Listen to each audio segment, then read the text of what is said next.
અમદાવાદમાં આવેલી seventh day સ્કૂલમાં ધોળા દિવસે સિંધી સમાજના આશાસ્પદ યુવાન નયન સંતાણી ઉપર ઘાતી હુમલો કરી તેનું મોત નિપજાવનાર ગુનેગારોની તાત્કાલિક ધરપકડ કરી તેના વિરોધમાં કઠોરમાં કઠોર કાર્યવાહી કરવા મહેસાણા સિંધી સમાજની લાગણી અને માંગણી બાબતે મહેસાણા કલેક્ટર કચેરી ખાતે આવેદનપત્ર પાઠવવામાં આવ્યું છે।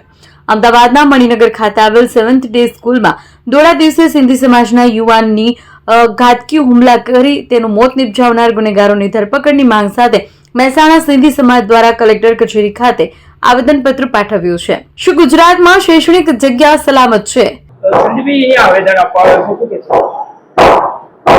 આવેદનપત્ર આપવામાં આવ્યું છે એમાં પણ શું કહેશો?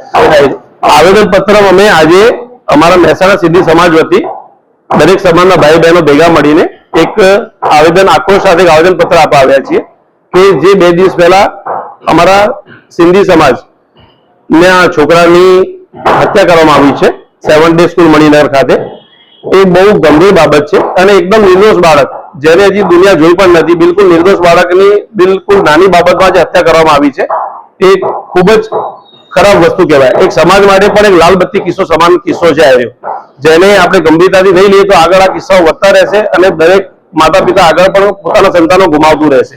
તો આના માટે આપણે જેને પણ આ કૃત્ય કર્યું છે એને કડકમાં કડક સજા અપાવી સ્કૂલ પ્રશાસન વિરુદ્ધ આકરા પગલા ભરી કદાચ સ્કૂલને બંધ જ કરી નાખવી જોઈએ। આવી સ્કૂલોની કોઈ જરૂરત જ નથી કે જે ભણતરની જગ્યાએ આવા ખોટા કામને પ્રોત્સાહન આપતી હોય તેવી સ્કૂલોની કોઈ આપણે મહેસાણામાં કે ગુજરાતમાં કે ભારતમાં જરૂર નથી આવી સ્કૂલોની આપણને।